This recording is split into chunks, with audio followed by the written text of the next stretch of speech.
오늘 우리에게 주신 하나님 말씀은 룻기서 2장 1절에서 13절 말씀입니다. 구약 성경 룻기 2장 1절에서 13절을 찾으셔서 한 목소리로 말씀을 읽겠습니다.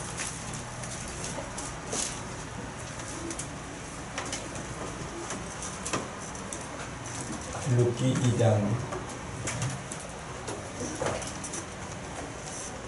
나오미의 남편 엘리멜렉의 친족으로 유력한 자가 있으니 그의 이름은 보아스더라.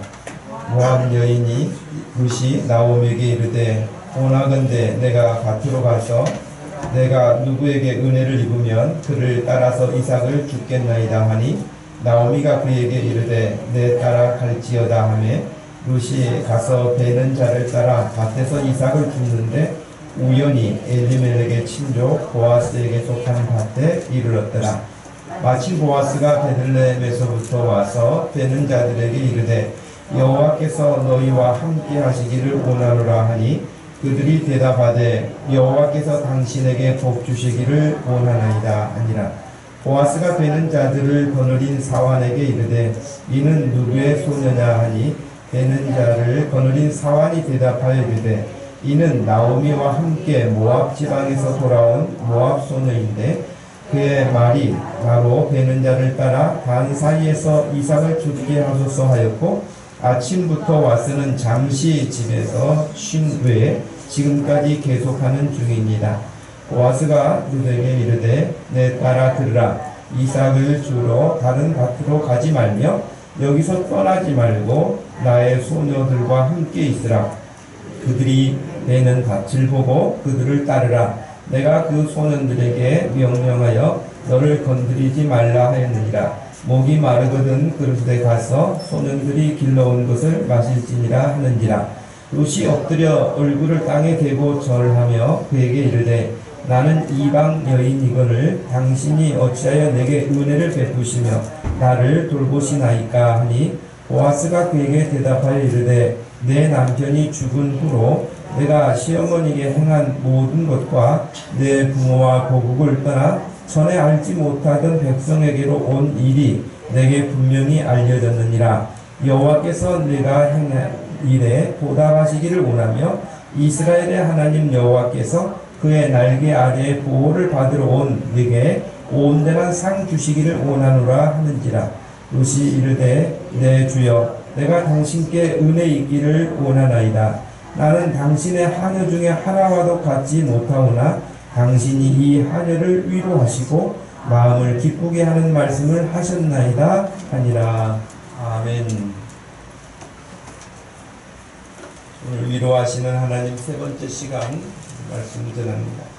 아마 룻에 대한 이야기는 너무나 잘 알려져 있고 영미문학권에서는 문학을 공부하는 학생들, 대학에서도 문학을 공부하고 전공하는 학생들에게 있어서 이 룻기는 문학서로도 굉장하게 유명히 알려져 있는 그런 이야기이기도 하고 또 하나님의 말씀입니다. 아마 여러분들이 룻기에서 기억하는 사람 몇 사람이 있을 법합니다. 룻도 물론 당연하게 기억하겠고요. 나오미도 기억하겠고 혹은 보아스 이 세 사람을 가장 많이 기억하겠죠. 물론 이 세 사람만 나오는 건 아니에요. 룻기에 여러 사람들이 등장하지만 이 세 사람이 그 중심에 굉장히 중요한 역할을 하고 있기 때문에 우리에게 누구보다도 더 기억에 남아 있겠죠. 룻기 1장의 전반적인 내용을 보면 아주 압축되어 있는 시간은 학자들에 따라서 약 10년 정도의 시간을 계산합니다만은 10년에 얼마나 많은 일이 있었겠습니까만 그러나 룻기 1장에 보면 그 10년 정도의 역사가 단 몇 절로 압축되어 있어요. 그러니까 많은 것들이 생략되어 있고 중요한 것들만 한두 줄로 이렇게 요약한 것이죠.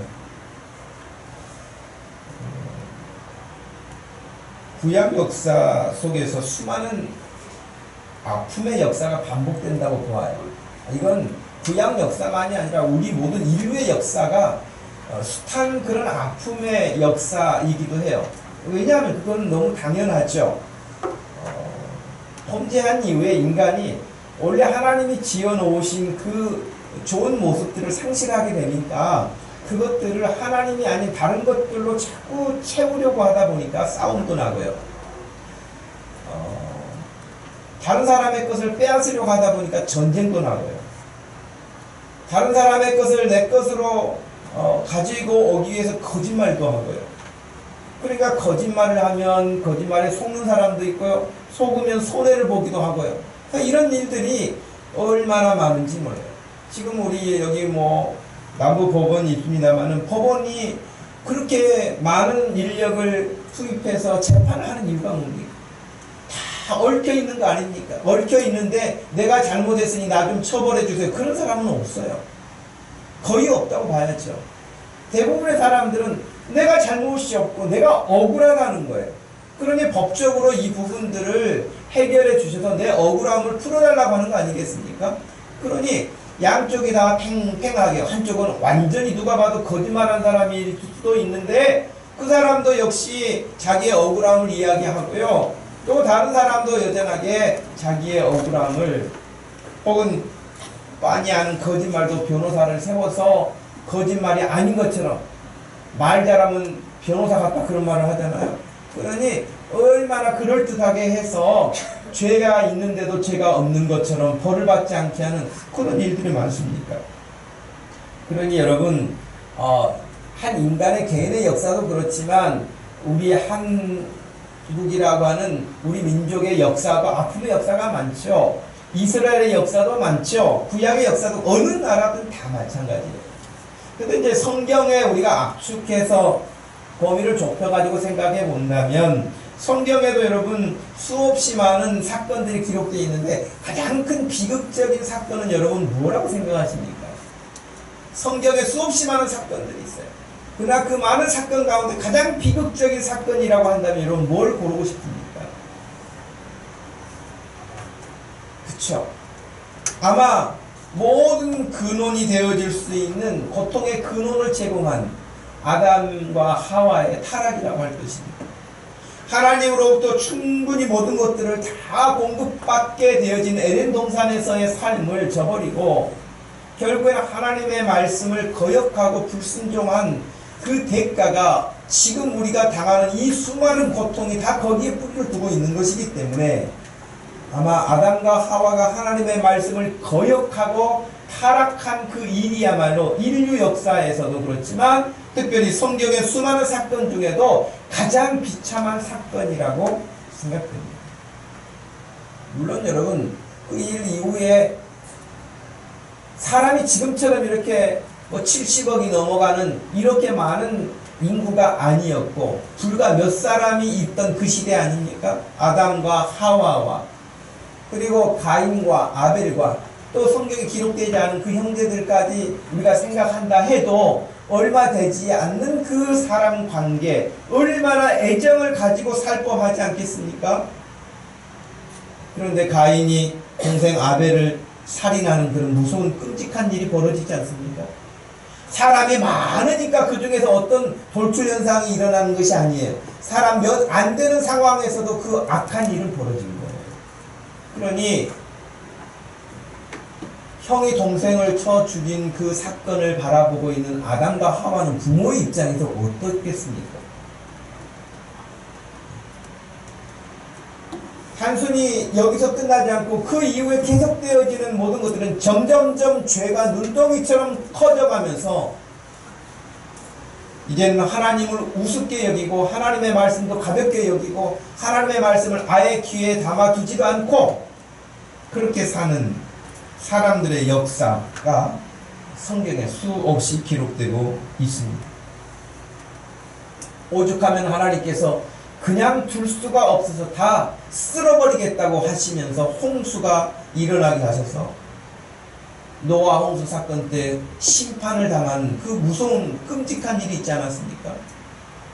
여러분 노아가 살던 시대는 이미 꽤나 많은 인간들이 분포되어 있었습니다. 인류가 번성해서 꽤나 많은 사람들이 이 땅에 살고 있는 그런 때였습니다. 그런 때에 노아의 8식구 말고는 완전히 다 전멸당한 것입니다. 무서운 일이죠. 그것도 얼마나 끔찍한 일입니까? 정말 상상할 수 없을 만큼의 끔찍한 일이었을 것입니다. 우리가 이런 식의 성경의 비참한 어떤 사건들을 들춰본다면은 이거 한도 끝도 없을 거예요. 오랜 시간을 우리가 이야기해야 할 것입니다. 그런 중에 우리가 오늘 읽었던 룻기서는 구약의 그런 아픔의 역사들이, 물론 하나님의 희망의 말씀도 계속 선포되었지만은 인류 역사에서 아픔이 계속되어지는 그런 인류 시간 가운데에 사사시대라고 하는 그 시대에 해당하는 것입니다. 기원전 약 1100년경으로 계산하고 있습니다. 예수님이 오시기 전 1100년 전의 이야기입니다. 그 시대가 사사시대고, 사사시대는 특별한 지도자가 있지 않아서 하나님이 중간중간에 사사라고 하는 말은 말 그대로 판관기, 재판관처럼 하나님의 말씀을 전하기도 하고 그 어느 지역을 이렇게 지도하는 리더, 족장과 같은 그런 역할, 선지자와 같은 역할, 이런 역할들을 했었죠. 그런데 잠깐 그들이 활동했을 뿐이고 나머지 대부분의 시간들은 각자 자기들이 옳은 생각, 자기 생각이 옳다고 하는 자기 주의에 빠져서 하나님의 말씀은 듣지 않았습니다. 하나님의 말씀을 잘 알지도 못했습니다. 그리고 각기 자기의 원하는 대로 살았습니다. 자기가 옳다고 하는 것입니다. 그것은 여러분 지금도 그렇지 않습니까? 지금도 각기 전부 다 자기가 옳다고 생각합니다. 이게 하나님을 떠난 인간들이 가지고 있는 죄의 번성함의 결과라고 할 것입니다. 오늘 여기 계신 여러분 마음속에 어떤 이유가 됐든, 누가 나에게 어떤 말을 했든, 환경이 나에게 어떻게 압박을 하든지 간에 결과적으로 하나님의 말씀을 가볍게 여긴다고 하는 것은 여러분이 하나님으로부터 멀어져 있는 것이고, 여러분이 하나님을 하나님으로 경외하지 않는 아주 악한 죄의 쓴뿌리와 같은 것들이 여러분들을 유혹한다고 생각해야 할 것입니다. 하나님이 그렇게 말씀하셨어 라고 한다면 내 자존심도 있고 내 속상함도 있고 내 아픔도 있고 내 희생도 있지만 모든 것들을 다 접어놓고 하나님이 그리 말씀하셨어 라고 하는 그 한 가지 때문에 거기에 순종할 수 있는 사람이 믿음의 사람이고요. 여러 가지 이유를 앞세워서 자기 주장을 앞세우는 것은 그건 죄의 쓴뿌리들의 모습이라고 할 수 있겠죠. 이런 시대에 베들레헴에 살던 엘리멜렉이라고 하는 사람이 있었습니다. 엘리멜렉이라고 하는 그 이름의 뜻은 하나님이 왕이시다라는 그런 뜻이에요. 그러니까 그 아버지가 엘리멜렉이라고 이름을 지어주었을 때는 아마 사사시대가 한 350년 정도의 역사였는데 그 역사 가운데 어지러운 이런 환경에서 하나님을 잘 경외하도록 아마 그런 믿음을 가지고 지어줬을 거라고 생각이 되어져요. 왜? 하나님이 왕이시다라고 하는 그런 이름을 아무나 짓겠습니까? 너는 하나님이 네 인생의 왕이셔 라고 아버지는 그 마음을 가지고 지어줬겠죠. 근데 엘리멜렉이 베들레헴에 살고 있는 그때에 기근이 들었습니다. 기근이 들어서 흉년이 온 거예요. 여러분 지금 어제 뉴스를 보니까 지금 40대에 해당하는 사람들이 참 자기네들은 불행한 세대다 그런다고 해요. 자기네들이 IMF 시대를 힘겹게 청년 때 이렇게 이기고 왔는데 지금 또 이렇게 어려운 경제적인 환경에 놓여 있다. 그래서 40대 스스로들이 생각할 때 자기네들이 너무 힘들다. 제가 어제 뉴스 보면서 그래서 니들은 유교도 안 당했으면서 무슨 전쟁도 안 당했으면서 무슨 어렵다고 그러냐 그거 가지고 그런 생각이 들더라고요. 여기 물론 저도 전쟁을 경험하지는 않았습니다.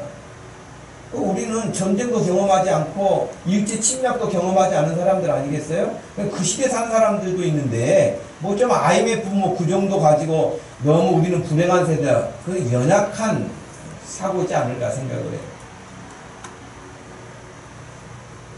그런데 옛날 어르신들 이야기에도 그런 말 있잖아요. 3일 굶어서 남의 집 담장 안 넘을 사람이 없다고. 그 담장 넘는다는 건 도둑질한다는 이야기잖아요. 그러니까 3일 굶으면 도둑도 서슴지 않고 한다는 거예요. 굶주림이라고 하는 것이 얼마나 여러분 큰 고통인지. 우리는 지금 다이어트 한다고 해서 안 먹으면서 조금 좀 배가 고프다고 이렇게 달래고 있는 정도지, 먹고 싶은데 먹을 게 없어서 고통스러운 것은 저나 여러분이나 그리 심각하게 경험을 안 해봤기 때문에 잘 모르죠. 여러분, 먹을 것이 없어가지고 뭐 소설책에서나 보고 혹은 누구 간증에서 듣는 것처럼 학교 다닐 때 여러분 수도꼭지에 가가지고 수돗물만 받아 먹어보신 분 있으세요? 다른 사람들 다 도시락 싸오는데 도시락을 싸가지고 올 형편이 안 돼가지고 자기는 점심시간에 친구들 점심 도시락 꺼내서 먹을 때 자기는 몰래 운동장에 나가가지고 수돗물 틀어놓고 수돗물 마신다. 그런 사람들 이야기를 들어보신 적 있죠? 그런 사람 들어본 적도 없어요? 여러분, 고생했던 사람들이 이야기 들어보면 그런 이야기가 있거든요. 근데 얼마나 배고픔이 절박한 것인지를 깨닫지 않겠어요? 엘리멜렉, 흉년이 들고 기근이 더 심해지니까 살 길을 찾아서 그만 그가 하나님의 땅, 하나님의 집 베들레헴을 떠나기로 결심합니다. 여러분, 지도를 보시면 베들레헴은 중간에 있고, 그리고 모압 지역으로 내려갔는데, 모압 지역은 저 사해 동편 쪽에 있습니다. 어떤 사람들은 모압 지역을 저 위쪽 헤스본 있는 쪽으로 잡아서 뭐 한 5km 정도밖에 되지 않는다, 그렇게 이야기를 하는데 어림없는 소리입니다. 굉장히 멀어요. 실제로 지금 베들레헴에서 위쪽으로 간다 할지라도 제가 이스라엘에 가봤을 때는 5km가 훨씬 넘습니다. 근데 지금 밑으로 가서 모압으로 갔을 경우에는 짧게 잡아도 80km에서 100km 정도를 잡습니다. 꽤 먼 거리예요. 결코 짧은 거리는 아니죠.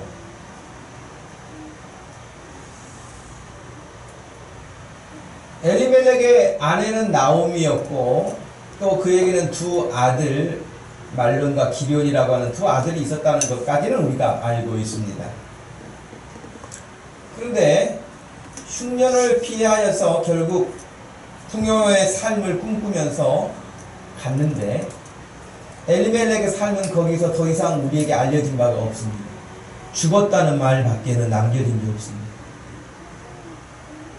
나중에 여러분, 나오미가 다시 베들레헴으로 돌아올 때에 사람들이 막 반가워서 저 나오미가 아니냐라고 했을 때에 나오미가 했던 말 가운데 이런 말이 있어요.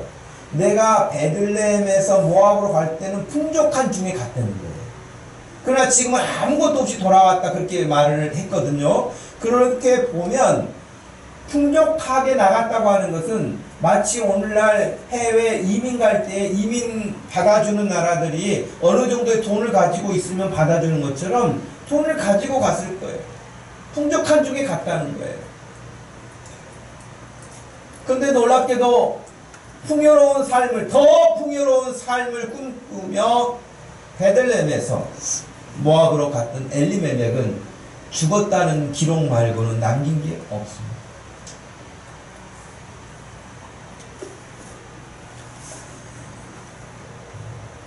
두 아들이 유일하게 남자였는데, 아버지가 죽고 난 다음에 남편이 죽고 난 이후에 나오미는 두 아들에게 기댔을 것입니다. 왜? 당시의 남성이라고 하는 것은 늘 가정에 기둥과 같은 보호자 역할을 하고 책임을 지어줄 수 있는 그런 방패 역할을 하는 존재였기 때문에 더군다나 그랬을 것입니다. 두 아들이 있었으니 남편은 잃었을지라도 그래서 희망을 걸고 두 아들이 결혼을 하게 됩니다. 거기에 아무런 이유가 없습니다. 두 남자가 다 죽었습니다. 두 아들이 다 죽었습니다. 왜 죽었는지 말하고 있지 않습니다. 어떻게 죽었는지도 말하고 있지 않습니다. 그러나 마찬가지로 엘리멜렉처럼 두 아들도 죽었다는 기록 말고는 남은 게 없습니다.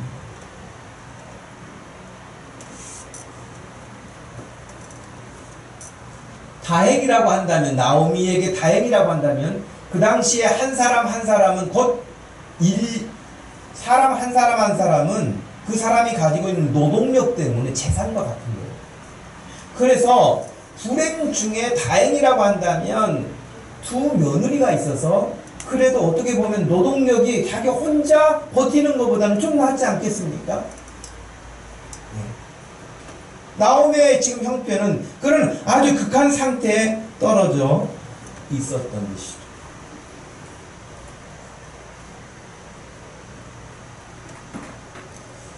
이런 말씀을 오늘 우리들이 어떤 의미로 받아야 할 것인가 하는 그런 생각을 해보게 되는 거예요. 여러분, 우리 인생도 지금 여기는 엘리멜렉의 인생 혹은 나오미의 인생에 대한 이야기인데, 굳이 하나님께서 나오미의 인생을 우리에게 기록해 하셔서 들려주시는 이유가 뭘까요? 여러분의 인생에도 나오미와 똑같은 상황은 아니라 할지라도 나오미가 지금 심적으로 현실적으로 경험하고 있는 아픔과 어려움이 우리 인생에서 누구라도 있다는 거예요. 그건 예외가 없습니다. 제가 지난 금요일에도 말씀드렸던 것처럼 여러분의 인생에 있어서 힘든 일이 왜 없습니까? 정말 힘들었던 순간들이 왜 없습니까? 누구에게 말도 할 수 없는 정도의 기력이 없는 그런 어려운 일들이 왜 없었습니까? 제가 지금 여러분들 몇 사람 안 되지만 얼굴 보면 여러분들에 대해서 알고 있는 몇 가지 어떤 그런 이야기들만 통해서도 여러분 한 사람 한 사람도 다 어려움을 겪고 여기에 왔다. 그런 이야기들을 알고 있죠. 미안하지만, 좀 표현이 미안하지만 인생에서 쓴맛을 보지 못한 인생은 아직 인간 훨씬 덜 된 거예요. 인생에서 쓴맛을 많이 본 사람일수록 바르게 쓴맛을 본 사람은 인간 대가요. 고통 없이 인생을 살아온 사람들은 인생이 뭔지를 잘 모르겠죠. 그리고 사람 됨됨이도 역시 자기만 알 뿐이지 아픈 사람, 어려운 사람, 극한 고통 가운데 있는 사람을 헤아리기 어려울 것입니다. 그건 말로 되지 않거든요. 하나님이 우리에게 여러 가지 경험을 주시는 것은 충분히 그것을 또 하나님이 쓰시려고 나를 먼저 준비시켜 주시는 것임을 여러분 기억하시기를 바랍니다. 하나님은 그냥 우리에게 하나님이 잠깐 한눈 파는 사이에 어떤 일이 벌어지는 그런 일은 없습니다. 크고 작은 모든 일들 가운데 하나님의 섭리에서 떠난 것은 없습니다. 우리가 고통스러워서 죽을 것 같다고 하는 그런 힘듦을 우리가 이겨내는 것을 통해서 하나님은 내가 하나님을 닮아가고 하나님을 이해하고 하나님을 기억할 수 있도록 사람 되어 가는 일을 만드는 그런 작업과도 같은 것입니다. 여러분의 인생에서 어떻게 보면 지금 나오미가 당한 것처럼 힘든 환경에 놓여 있다고 한다면 하나님이 나를 더 섬세하게 다듬고 계신다고 생각하시면 옳은 생각입니다. 여러분, 도자기공들이요, 도기를 만들 때에 처음에는 이렇게 진흙을 가져다가 툭툭 쳐가지고 많이 주무르죠. 그럴 때 세심하게 주무르는 사람 없어요. 거칠게 막 담죠. 근데 여러분, 도자기 도공들이 세심하게 신경 쓸 때가 언제일까요? 도자기에 뭔가 새길 때문에요. 물론 유약을 바르고 또 그 높은 온도에서 구워내고 이런 것도 있지만 거기에 그림을 그린다든지 혹은 글을 쓴다든지 할 때는 진흙을 이렇게 막 합쳐서 다루는 것처럼 거칠게 다루지 않습니다. 세밀하게 다루죠. 어떻게 보면 여러분의 인생에서 힘들고 어려운 그 순간은 하나님이 여러분의 인생에서 도자기에 어떤 글을 남기는 것처럼 세심하게 다루고 있는 순간이라고 생각하시면 맞을 것입니다.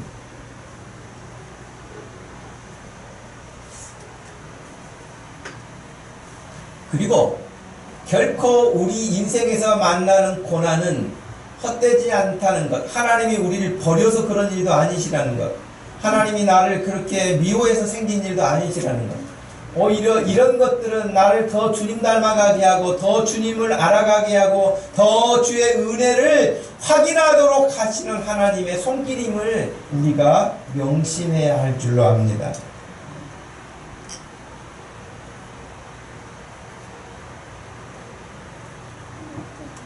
외국에 살면서 늘 여러분 외국에 지금 교포로 나가 있는 사람들의 삶은 관심이 어디 있을까요? 자기들이 살고 있는 나라에서 성공도 있을 수 있겠죠. 돈을 버는 것일 수도 있겠죠. 여러분 그런데요. 인간이라는 존재 자체가 자기 그 원래 태어났던 그 고향을 잊지를 못해요. 여러분 북한의 고향을 두고 이렇게 피난길에 와서 남한에서 살고 있는 사람들 중에 왜 그렇게 고향에 가보고 싶어 하겠습니까? 나오미도 지금 모압에서 살고는 있지만 늘 마음은 고향 생각이었을 거예요. 소식이었을 거예요. 베들레헴에 좀 살만하게 됐는가? 기근은 그쳤을까? 거기 있던 친구들은 어떻게 살고 있을까? 등등등 늘 관심이 있지 않았겠습니까? 1장 말씀에 따르면은 바로 그런 고국에 대한 베들레헴에 대한 관심을 가지고 있던 나오미에게 소문이 들려왔습니다. 하나님께서 베들레헴 그 땅에 자기 백성들에게 양식을 주셨다라는 소식을 듣게 됩니다. 양식이 없어서 떠나왔잖아요. 근데 양식을 주셨다고 하는 소식을 뉴스를 듣게 된 것입니다. 그때 성경에 기록되어 있는 말씀 그대로는 하나님께서 자기 백성을 돌아보사 그들에게 양식을 주셨다고 그렇게 되어 있습니다. 자기 백성을 돌아보시고 양식을 주셨다. 다 죽을 것 같은 환경이고 절망적인 환경인 것 같은데도 하나님이 죽이시지 않습니다. 버리시지 않습니다. 여러분이 그런 흉년을 만난 것 같고 여러분의 인생에서 기근을 만난 것 같을지라도 여러분의 인생을 하나님이 버리시지 않습니다. 돌아보시는 분이 하나님이십니다. 목자가 되어주시는 분이 하나님이십니다. 그래서 여전하게 그들에게 양식을 주셨다는 소식을 듣고요. 나오미가 고향으로 돌아가기로 결심합니다. 자기에게 있는 것은 이제 두 며느리밖에 없지 않았습니까? 그 두 며느리하고 함께 물론 자기 결심을 밝혔겠죠. 나 돌아가겠다. 하나님께서 이제 베들레헴에 양식을 주셨고 풍성해졌다라고 하는 이야기를 들었으니 내가 여기 뭐가 있느냐. 그러니 나는 돌아가겠다. 너희는 어떻게 할래? 그랬더니 두 며느리가 다 따라 나섰어요. 어머니를 따라가겠습니다. 다 따라 나섰는데 나오미가 아무리 생각해도 두 며느리를 데리고 가도 어떻게 대안이 없는 거예요. 그래서 너희들은 너희 친정으로 돌아가라. 너희들이 나를 선대했던 것처럼 하나님께서 너희들을 축복해 주시기 원한다. 그렇게 이야기를 하고 돌려보냈습니다. 돌아가라고 보냈습니다. 근데 두 사람이 다 안 가겠다고 이야기를 했어요. 오르바도 룻도 이 두 며느리가 다 어머니를 따라가겠습니다. 근데 다시 한번 이야기를 해요. 나오미가. 아니다. 또 생각해봐라. 돌아간다고 한들 너희들에게 줄 수 있는 게 아무것도 없다. 그러니 너희는 친정으로 돌아가고 나는 혼자 돌아가겠노라고 했을 때에 두 번째 권면하는 이야기를 듣고 오르바는 친정으로 돌아가기로 결심하고 돌아갑니다. 그러나 룻은 결코 어머니를 떠날 수 없다고 이야기를 하면서 그는 단순하게 떠날 수 없다고 하는 이야기가 아니라 어머니의 하나님이 나의 하나님이고 어머니의 백성이 나의 백성입니다라고 하나님을 섬기기로 결단하는 모습을 보이게 됩니다.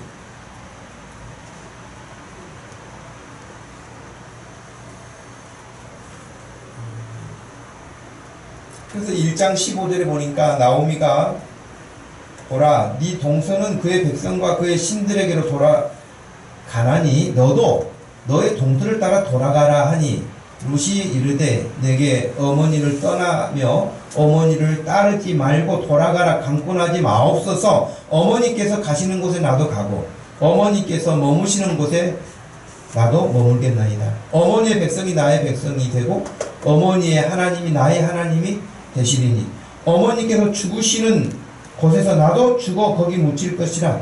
만일 내가 죽는 일 외에 어머니를 떠나면 여호와께서 내게 벌을 내리시고 더 내리시기를 원하나이다. 이런 아주 이게 말릴 수 없는 단호한 결단을 보이고 있습니다. 그래서 18절 말씀에 나오미가 룻이 자기와 함께 가기로 굳게 결심함을 보고 그에게 말하기를 그쳤다. 이렇게 성품도 좋고 믿음도 좋은 며느리 룻은 어머니를 따라 베들레헴에 왔습니다. 베들레헴에 왔던 여러분 다 좋을까요? 이런 희생의 각오를 가지고 죽기를 각오하고 어떻게 보면 인간적으로는 아무 희망을 걸 수 있는 게 없는데 그냥 어머니의 그 하나님 한 분 믿고 왔는데 진짜 왔더니 아무것도 없어요. 땅도 없어요. 친족도 없어요. 재산도 없어요. 아무것도 없는 거예요. 자기에게 놓인 현실은 뭐예요? 남의 밭에 가서 이삭을 주워서 먹는 거예요. 저는 시골에서 자랄 때에 이삭 줍는 사람들 봤거든요. 논이 없고 밭이 없는 사람들이 있었어요. 이런 사람들은 다른 사람들이 농사 짓고 다 추수하고 가면은 거기 떨어져 있는 것들 줍는 거예요. 물론 좀 나쁜 이삭 줍기 하는 사람들은 농사 아직 수확도 안 했는데 몰래 도둑질해 가는 사람도 있어요. 고구마를 캐 간다든지 몰래 벼를 베 간다든지 막 이런 사람도 있었거든요. 그러나 대부분은 이삭을 주워서 그것을 먹고 살아야 하는 그런 아주 어려운 형편에 있는 사람들도 그 시대에 있었어요. 그런 믿음의 결단을 가지고 돌아왔으면 시온의 대로가 열린 것처럼 모든 것들이 잘 풀려가지고 먹을 것도 많고 환영 인파도 많고 그래야 될 것 같은데 현실은 이런 믿음을 가지고 있는데도 현실은 전혀 달라진 게 없었다는 거예요. 여러분 어떤 사람들은 이렇게 생각할 수 있어요. 내가 하나님 앞에 그래도 믿음으로 살았는데 내가 기도하며 살았는데 왜 내 삶은 풀리지 않고 내 삶은 이런 모양일까? 라고 절망할 수 있거든요. 여러분 그러지 않겠어요? 믿음으로 안 사는 사람은 그런 말도 안 해요. 그런데 믿음으로 산 사람인데 믿음으로 살았는데 자기 삶이 너무 어려운 거예요. 나오미도 돌아왔고 그 나오미를 따라서 며느리 룻이 돌아왔는데 그의 앞에 놓여있는 것은 이삭 주어서 먹고 살아야 되는 형편밖에 더 이상도 더 이하도 아니었어요. 여러분 똑같습니다. 여러분 이 시대에 하나님을 잘 섬기고 믿음으로 살고 기도하고 말씀을 따라 순종하고 그러는데도 불구하고 이런 일 만날 수 있습니다. 믿습니까? 만날 수 있어요. 인정하셔야 돼요. 내 인생에서도 이런 일을 만날 수 있다. 그러나 두려워하지 않는다. 왜? 하나님께서 거기서 내 인생을 끝나게 하시지 않기 때문이에요.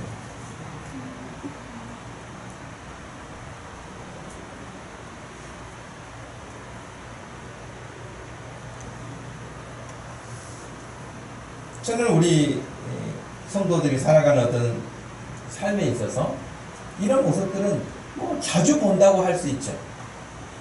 그분은 기도를 많이 하더니 정말 집안에 풍파도 없고 우환도 없고 애들도 잘 되고 사업도 잘 되고 돈도 많이 벌고 여유가 늘 있고 그런 인생을 본 적이 없어요.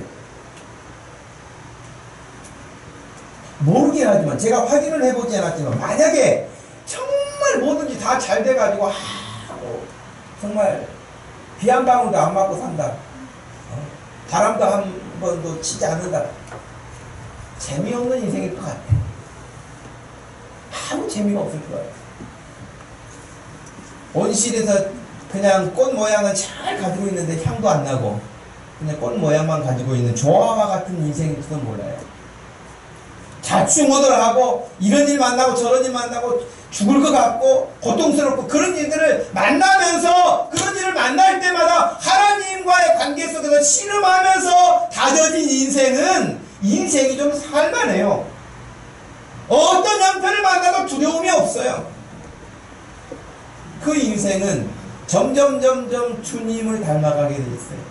점점 주님의 마음을 헤아리게 돼 있어요. 그 주님의 마음을 헤아리고 주님을 닮아가는 인생은 누구를 만나도 넉넉한 마음이 생겨요. 그러지 않겠습니까? 더 큰 어려움도 이겨내는데 지금 앞에 놓여있는 몇 가지 그것 때문에 막 갈등하고 자존심 상하고 그러지 않을 거라는 거예요.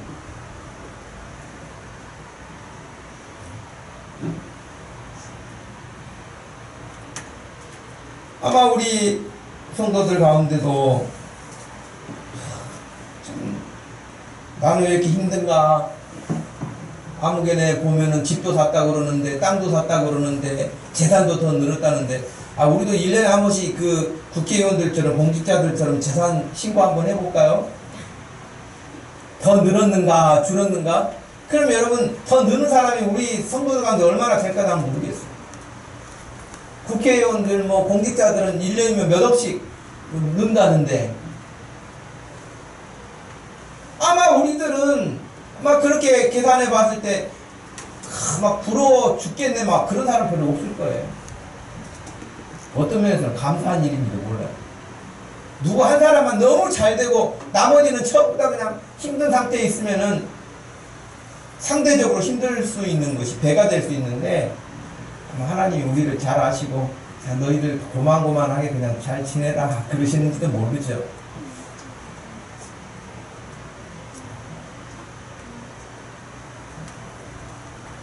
그래서 여러분, 아무것도 되는 것 같지 않고 아무것도 희망이 없는 것 같고, 그러나 그렇다고 해서 여러분 루키를 보면 루시 엄마 시어머니를 따라온 걸 후회하는 장면이 없습니다. 한탄하는 장면도 없습니다.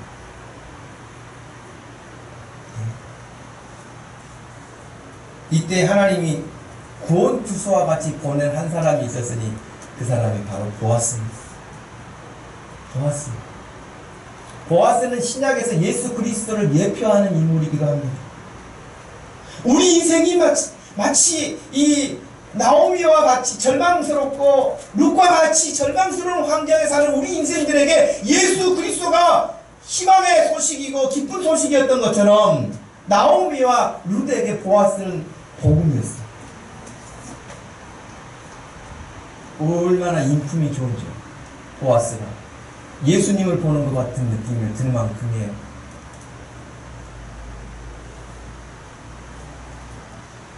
그는 신중한 사람입니다. 덕이 있는 사람입니다. 그의 품성이 아주 훌륭한 사람으로 인정받는 사람입니다.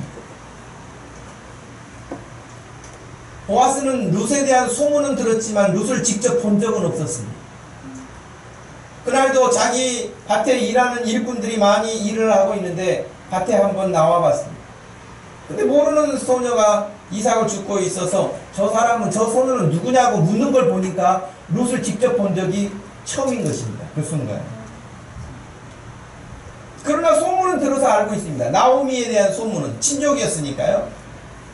나오미에 대한 소문은 들어서 알고 있었고, 나오미를 따라온 그 이방 여자 며느리 룻에 대한 이야기도 이미 들어서 알고는 있었습니다. 글쎄요, 보아스가 그렇게 말합니다. 룻에게, 네가 이방, 룻에게는 베들레헴이 이방 땅이잖아요. 그렇죠? 타국이잖아요. 고향집을, 본토를 떠나서 아브라함처럼 어머니를 따라서 온 너에 대한 이야기를 다 들었다. 그리고 홀로 되신 시어머니를 네가 어떻게 공양했는지 내가 다 들었다. 알고 있다라고 말합니다. 그러면서 그렇게 이야기를 해요. 여기저기 이삭을 죽겠다고 돌아다니지 말아라. 떠나지 말아라. 여기서 떠나지 말아라. 그렇게 말해요. 이 떠나지 말라는 말이 아까 제가 처음에 말씀드릴 때 여러분, 영미문화권에서는 영문학을 전공한, 문학을 전공하는 사람들이, 학생들이 이 루키를 많이 본다고 그랬잖아요. 그것처럼 처음에는 여러분 1장에 보면 누가 떠납니까? 엘리멜렉이 떠나잖아요. 베들레헴을 떠나잖아요. 근데 여기 지금 보아스가 룻에게 뭐라고요? 떠나지 말라고 말해요. 이게 굉장히 뉘앙스가 있는 거예요. 떠나지 말고 떠온 물도 그냥 내 거라 생각하고 마시고, 심지어는 여러분 뭐라고까지 말하면 종들에게 너희들은 이삭 단을 묶을 때에 그냥 다 주워가지고 묶지 말고 일부러 흘려놔라 그랬어요. 주워가도록. 여러 가지 의미를 말할 수 있습니다. 흘려놓는 것, 그건 그냥 구제해서 주는 것도 있겠지만은 자기의 노동을 통해서 이삭을 줍는 그런 어떻게 보면 정당성, 자부심을 갖게 하는 것이죠. 그래서 우리가 늘 다른 사람 구제할 때에 그렇게 하라고 그러잖아요. 그 사람 자존감이 상하지 않도록 구제하라고. 그래서 여러분 성경에 보면 그날 룻이 이삭을 주었던 것이 한 에바쯤 되었다라고 되어 있는데요. 한 에바는 오늘날로 환산하면은 약 15kg 정도 되는 거예요. 여러분 쌀 20kg짜리 하나 사거나 10kg짜리 사보면 감이 오시죠. 그러니까 하루 가가지고 여러분 그 정도 해왔으면은 여러분 지금 두 사람 사는데 15kg 정도면 그래도 좀 먹을 기간이 있지 않겠습니까? 예를 들면 하루 가서 그렇게 이삭을 주워왔다고요. 근데 그렇게 할 수 있는 것은 다 보아스가 은혜를 베푼 거예요. 배려해 줍니다.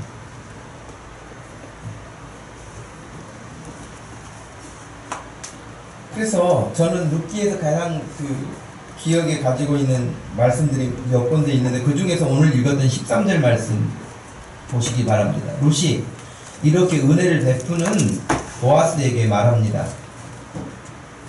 네 주여, 내가 당신께 은혜 있기를 원하나이다. 나는 당신의 하녀 중에 하나와도 같지 못하오나 당신이 이 하녀를 위로하시고 마음을 기쁘게 하는 말씀을 하셨나이다. 내가 너를 위로한다가 아니고 위로받는 쪽에서 위로가 됐다고 말을 해요. 이게 굉장히 중요한 것 같아요. 내가 너를 위로하마 그래가지고 괜찮아 뭐 이런 것 정도는 괜찮아 이렇게 해서 위로가 되는 게 아니고 상대방이 아픔에 있는 사람이 어려움에 있는 사람이 자기가 위로를 받았다. 이게 진짜 위로 아닐까요?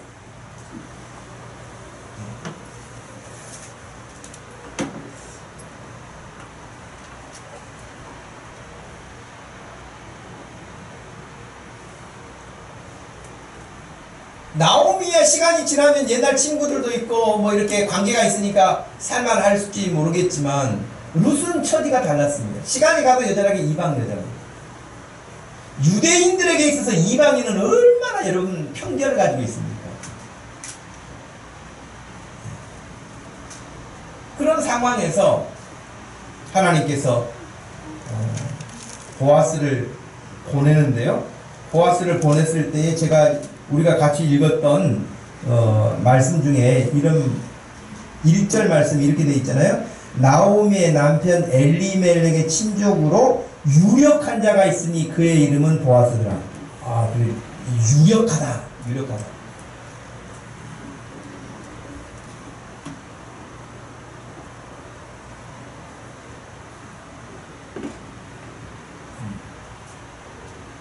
제가 이 장면을 몇 가지로 이렇게 정리를 해봤는데요. 베들레헴에서 모압으로 갔잖아요. 베들레헴에서 모압으로 가가지고 난 것은 흉년이었기 때문에 물론 갔어요. 어려움 때문에 피했어요. 모압으로 떠났어요. 그러나 거기서는 말씀드린 것처럼 죽었다는 이야기밖에는 없어요. 근데 베들레헴에서 모압으로 떠나서 당한 일과 모압에서 베들레헴으로 돌아와서 얻은 결과는 다릅니다. 여러분 다르시잖아요. 그래서 이제 대꾸법이라 그래가지고 여러분 이제 이렇게 성경을 해석하거나 이렇게 말씀을 볼 때에 그냥 성경이 기록된 게 아니라 문학적으로 굉장히 세심한 부분들이 있어요. 근데 저 A라고 하는 부분은 흉년이고 A-는 풍년이잖아요. 모압으로 떠난 것이고 모압을 떠난 것이고 다르잖아요. 그죠? 하나님께서 반전의 역사를 우리 인생에서는 늘 주세요.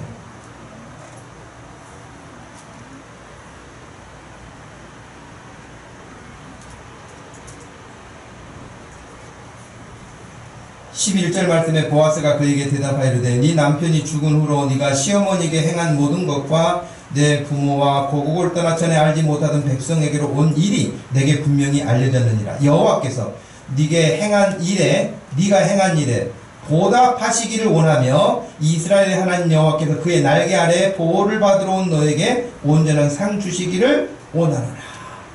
여기서 우리가 주의하게 살펴야 될 건 뭐냐면 하나님이 모든 것을 보고 계신다는 것입니다. 알고 계신다는 것입니다. 그래서 12절 말씀에 여호와께서 네가 행한 일에 보답해 주시기를 원한다. 네가 행한 대로 보답해 주시기를 원한다.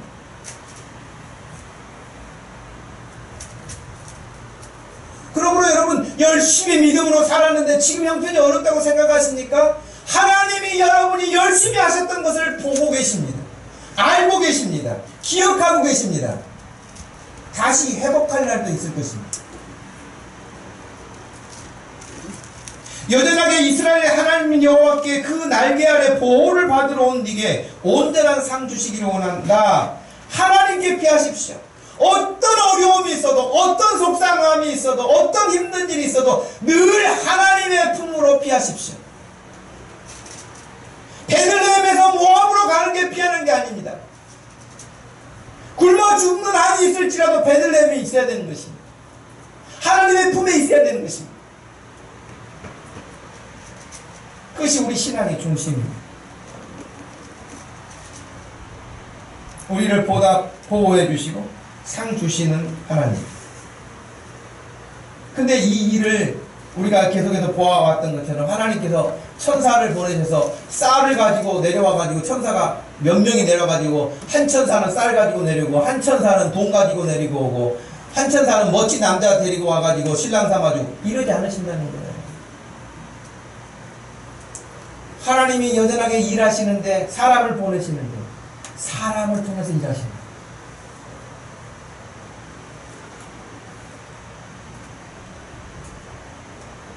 그렇게 하나님이 보낸 사람이 보았어요.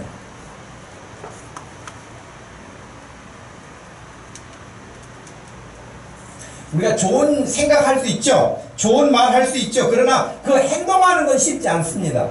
그렇죠? 행동하는 건 쉽지 않아요.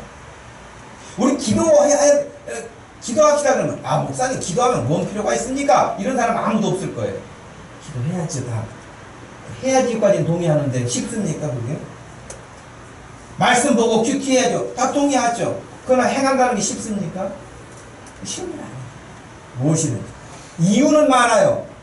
그러나 쉽게 행하는 것은 쉽지가 않아요. 하나님께서 보냄받은 사람, 보아스를 하나님이 보내신 건데, 보아스가 네가 걔구나, 그래? 뭐 그렇게 하고 끝난 게 아니에요. 그 가지고 있는 품성에서 그에게 하나님이 주시는 마음으로 은혜를 베풉니다. 오나기는 여러분들이 보아스처럼 쓰임받기를 축복합니다.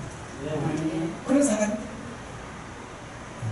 하나님이 나를 보내서 누군가를 도울 수 있는 사람, 하나님이 나를 보내서 누구에게인가 힘이 될 수 있는 사람, 하나님이 나를 보내서 뭔가 더 복되게 될 수 있는 사람, 그런 사람이 되어야 되지 않겠어요? 필요할 것이 얼마나 많겠어요. 하나님 우리 아이들이 보아스 같은 인생 되게 해주세요.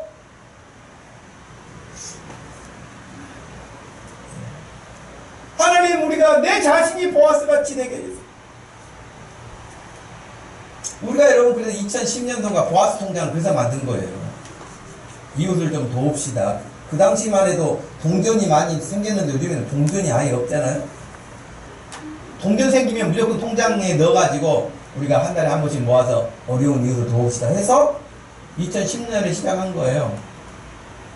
근데 이제 앞으로는 그 카드 리더기를 갖고 와야 될 거예요. 동전을 안 쓰니까요. 한 번씩 찍읍시다 뭐 이런다더니. 네. 중국에는 여러분 국어라는 사람들도 카드 결제기 다 갖고 하잖아요. 이런 거 신문에 보셨잖아요. 중국에는 여러분 카드 결제기 가지고 있습니다. 이렇게 국어라는 사람들이.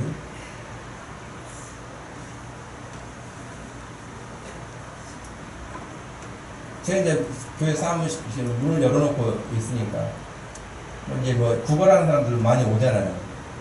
물론 저도 현금을 가지고 있지 않고 현금 가지고 다니지 않는데 지난번에 또 양말을 또 가지고 와가지고 팔아달라고. 돈이 얼마냐 그러니까 10,000원이래. 그래도 당신은 내 속으로 생각할 때 당신은 그래도 양심이 좀 있구나 생각했어요. 아무것도 안 가지고 와서 돈 달라고 거의 늘 멀리서 와. 부산에서 왔다느니 어디 뭐 광주에서 왔다느니 그러면서 차비가 없다고 맨날 그런 사람이 많거든요.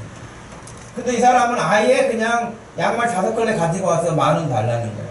5,000원짜리 가지고 와서 10,000원 달라는지는 모르겠지만 그래도 뭔가 수고하는 것이 있어서 그래서 내가 돈은 없는데 카드기를 가지고 다니냐고 물어봤어요. 카드기는 없고요. 온라인으로 입금해 주세요. 그래서 자기 명함에 온라인 통장을 알려주더라고요. 그래서 내가 입금을 해준 적이 있거든요. 그래서 여러분 보아스가 그렇게 베풀었던 것처럼 우리가 그래야 되는데 룻의 자세는 한결같습니다. 룻이 10절에 보니까 엎드려 얼굴을 땅에 대고 절하며 그에게 이르되 나는 이방 여인이거늘 당신이 어찌하여 내게 은혜를 베푸시며 나를 돌보시나이까. 여러분 저와 여러분들이 예수님 앞에 이런 모습 아닐까요? 우리가 이방인 아닙니까?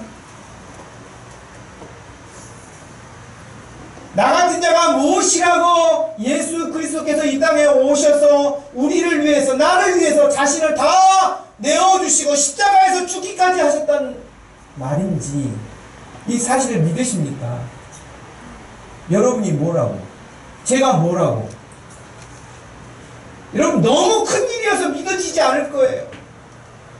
지금 룻은 나오미를 따라서 이 어려운 형편을 지내고 있지만 보아스의 등장 앞에 보아스 앞에 납작 엎드려서 나 같은 자에게 당신의 하냐만큼도 되지 않습니다. 저는 그런데 저에게 이런 은혜를 베풉니까? 그거잖아요. 하나님께서 저 같은 자에게 그런 은혜를 베푸십니까? 라고 하는 이 은혜를 아는 사람은 결코 하나님 앞에서 가볍게 살 수가 없습니다.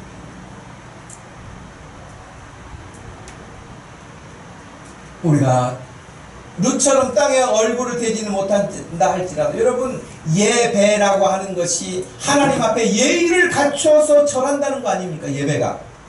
그러니까 우리가 하나님께 예배할 때 어떤 마음이어야 되겠습니까? 이 룻이 보아스 앞에 보이고 있는 모습과 같은 것이에요. 여러분 예배 가볍게 생각하지 마세요. 나 같은 자를 구원하신 예수 그리스도 앞에 엎드려 경배한들 여러분 머리를 땅에 쳐 박은들 여러분 갚을 수 있는 은혜겠습니까? 그러면서 우리가 읽었던 13절 내가 위로를 받았고 저를 기쁘게 해주시는 말씀을 하셨습니다 라고. 여러분 늘 하나님의 말씀을 들을 때마다 위로가 되시기를 원하고 하나님의 말씀을 들을 때마다 이 룻이 느끼는 것처럼 기쁨을 회복할 수 있기를 축복합니다.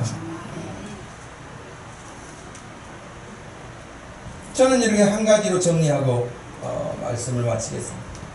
여러분 룻은 분명히 나오미를 통해서 말씀을 들었겠죠. 하나님에 대한 말씀을 들었겠죠. 성경에 나와 있잖아요. 뭐 세가지 공부를 했다느니 창세기부터 공부했다 이런 말이 나오지 않아요. 그러나 나오미가 일상에서 늘 말하는 10여 년 동안의 생활 가운데서 나오미가 늘 그 입에서 하는 이야기가 하나님 이야기였을 거라는. 어떻게 룻이 하나님을 알았겠어요? 나오미를 통해서 알았겠죠. 그리고 그 나오미를 통해서 들었던 하나님, 나도 하나님을 섬기고 싶고 나도 그 하나님의 백성이 되고 싶은 생각이 든 거예요. 그러므로 여러분 복음을 전하라고 하는 말씀은 뭐냐면 누가 듣든지 듣지 아니하든지 늘 예수 그리스도를 말해야 되는 것이에요. 누구에게나 늘 말을 해야 되는 것이에요. 룻처럼 듣는 사람이 있어요. 룻처럼 듣는 것에서 끝나지 않고 그 나오미가 믿는 그 하나님, 자기도 그 하나님을 믿겠다고 따릅니다. 행동합니다. 이게 쉬운 일 아니다. 나오미가 말렸는데 결심합니다. 절단합니다. 그리고 그것이 한순간에 감정에 의해가지고 아이고 우리 시어머니 불쌍해서 어떻게 그렇게 사는 게 아니고 그것이 일상의 성실함으로 되어 있습니다. 보아스의 하인들이 말하기를 잠깐 집에 갔다 와서 쉬는 것 말고는 지금까지 쉬지 않고 저렇게 성실합니다. 비록 이삭을 줍는 그런 처지이지만 그 이삭 줍는 일에도 성실합니다. 여러분은 어떤 일을 하든지 하나님 앞에서 성실하기를 축복합니다. 여러분 예배 드리는 거, 기도하는 거, 여러분이 무엇을 하든지 그 일에 성실할 때에 하나님의 섭리는 놀랍죠. 유력한 보아스와 같은 자가 나타나요. 성실하지 않는 자에게는 이런 일이 없어요. 어떤 사람은 우연이라고 말하죠. 하나님의 선한 손길입니다. 여러분들이 하나님 앞에 믿음을 가지고 살 때에 하나님의 그 섭리는 여러분이 그 어려운 환경들을 디딤돌로 징검다리로 건널 수 있도록 누군가를 보내시고 누군가를 만나게 하시고 어떤 일을 여러분들에게 이루어 주시는 그 하나님이심을 기억하시고 그 하나님이 주시는 위로 가운데 소망 가운데 승리할 수 있기를 축복합니다. 하나님 아버지 고맙고 감사합니다. 참 우리에게 허물이 많고 우리의 연약함이 많은 저희들 루시 나오미를 따라서 왔지만 그 현실은 팍팍했고 어려웠지만 성실했으며 변함이 없는 그의 모습 하나님께서 보내신 천사와 같은 보아스를 만나게 하시고 보아스로부터 큰 은혜를 누리게 되고 은혜를 누린 그 루시 당연하게 여기지 않고 얼굴을 땅에 대고 당신의 하녀 중 하나만도 못한 나에게 이런 은혜를 베푼다고 그 은혜를 아는 사람이었습니다. 나 같은 자가 무엇이라고 예수 그리스도가 오시고 나 같은 자가 무엇이라고 예수 그리스도가 십자가에서 나를 대신하여 죽으시고 나를 여전히 떠나지 않으시고 붙들어 여기까지 인도해 주신 하나님의 큰 그 은혜 앞에 그 은혜를 알게 하시고 그 은혜에 붙들린 인생들이 되게 하여 주옵소서. 우리 주님이 주시는 위로와 평강으로 우리 삶의 어떤 형편에서도 승리하는 자들이 되게 하여 주옵소서. 예수님의 이름으로 기도하옵나이다. 아멘. 같이 자리에서 일어나셔서 전하십시오.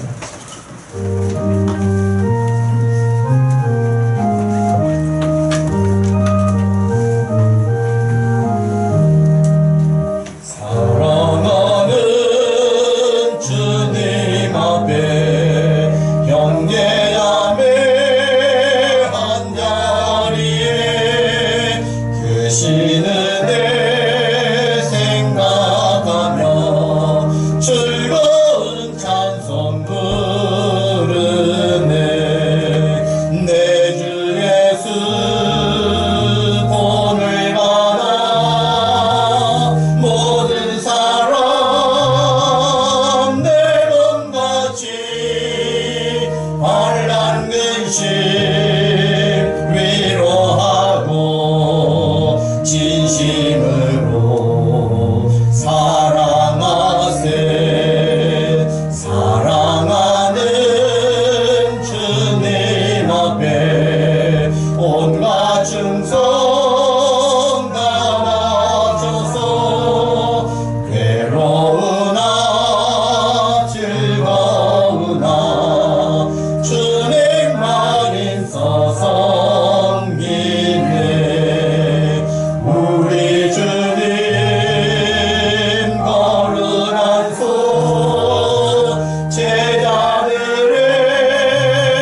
지금은 우리 주 예수 그리스도의 구속하신 구원의 은혜와 우리 하나님 아버지의 극진하신 그 기쁘신 사랑과 성령 하나님의 위로하심과 우리와 함께 하시는 그 은혜 가운데 귀한 믿음으로 결단을 가지고 주의 위로를 기다리며 주님의 기쁨을 주시는 소망 가운데 살기 원하는 사랑하는 모든 성도들 머리머리 위에 지금부터 영원토록 함께 계실지어다. 아멘.